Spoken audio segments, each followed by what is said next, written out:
ये खबर दाहोद से सामने आ रही है, जहां पर मनरेगा योजना में हुए कौभांड और भ्रष्टाचार के मामले के मद्देनजर सिंगवड़ तालुका विकास अधिकारी को कांग्रेस पार्टी की ओर से आवेदन पत्र दिया गया है। देवगढ़ बारिया धानपुर के बाद अब मनरेगा कौभांड का भूत जो है वो सिंगवड़ के भूत खड़ी तक पहुंचा है। दरअसल सिंगवड़ तालुका में कांग्रेस पार्टी के अग्रणियों की ओर से मनरेगा योजना में हुए कौभांड और भ्रष्टाचार को लेकर सिंगवड़ तालुका विकास अधिकारी को आवेदन पत्र दिया गया है। इस मामले के मद्देनजर कौभांड और भ्रष्टाचार के सामने सख्त रवैया अपनाते हुए कांग्रेस पार्टी की ओर से सही कार्रवाई करने की मांग साझा की गई है। वैसे आपको बता दें कि इस दौरान कांग्रेस पार्टी के युवा नेता भाई संघाड़ा, साथ ही पार्टी के कार्यकारी प्रमुख रमसूभाई हठीला, सरतन भाई मछार जैसे अन्य कई अग्रणी वहां पर मौजूद रहे थे और तालुका विकास अधिकारी मेहुल भाई भगोरा की ओर से भी इस मामले में सही जांच कर फिर जवाब देने का आश्वासन कांग्रेस पार्टी को मुहैया करवाया गया था। सिंगवड़ तालुका कांग्रेस समिति द्वारा आज गुजरात राज्यना मुख्यमंत्री ने अमे एक रजूआत करी है कि जे रीते दाहोद जिल्लानी अंदर मनरेगा कौभांड सामे आव्युं छे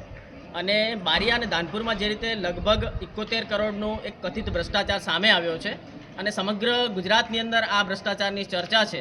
તેવામાં આજે અમે સિંગવડ તાલુકા કોંગ્રેસ સમિતિ દ્વારા ગુજરાત રાજ્યના મુખ્યમંત્રીને તાલુકા વિકાસ અધિકારી મારફતે અમે કહેવા માંગીએ છીએ કે જે રીતે ધાનપુર અને બારિયાની અંદર તપાસ થઈ એ જ રીતે સિંગવડ તાલુકાના પ્રત્યેક ગામડાની અંદર મનરેગા યોજનાની અંદર છેલ્લા 5 વર્ષના કરેલા કામોની તપાસ કરવામાં આવે તો ચોક્કસપણે બારિયા અને ધાનપુરમાં જે રીતે થયું તે રીતે ખૂબ મોટા માથાઓ કે પછી એજન્સીઓવાળા આમાં સામે આવી શકે એમ છે। ભૂતખેડી ગ્રામ પંચાયતની અંદર વાત કરીએ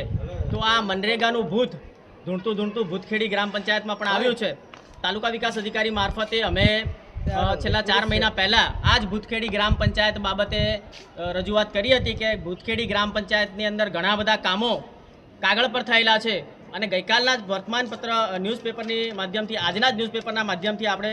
એક સમાચાર પત્ર હું તમને બતાવીશ કે ભૂતખેડી ગ્રામ પંચાયતની અંદર 7 જેટલા સ્ટોન બંધના કામ એક જ દિવસની અંદર તાત્કાલિક ચાલુ કરવામાં આવ્યા છે। શા માટે ચાલુ કરવામાં આવ્યા છે? શું આ જૂના કરેલા ઓન પેપર કરેલા કામો છે તેને ઢાંકવાની કોશિશ થઈ રહી છે? શું આ તપાસની બીક લાગી રહી છે એટલે તાત્કાલિક આ 24 કલાકની અંદર 7 સ્ટોન બંધ બનાવવામાં આવે એટલે શું કહેવામાં આવે?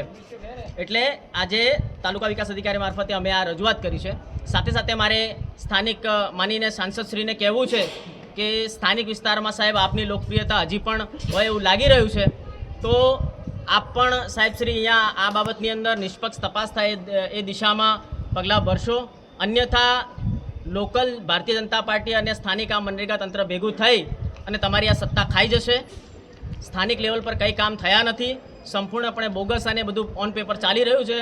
એટલે જો આવનારા સમયમાં આપ સાહેબશ્રીને भारतीय जनता पार्टी की सत्ता अहींया बचावी होय तो चौक्कसपणे सिंगवड तालुकानी अंदर थयेला आ तमाम खोटा कामोनी न्यायिक तपास थाय रीतनी हमारी मांगणी है। हमसे जुड़े रहने के लिए हमारे YouTube चैनल को सब्सक्राइब करें और नई वीडियो की नोटिफिकेशन के लिए बेल आइकॉन को दबाएं।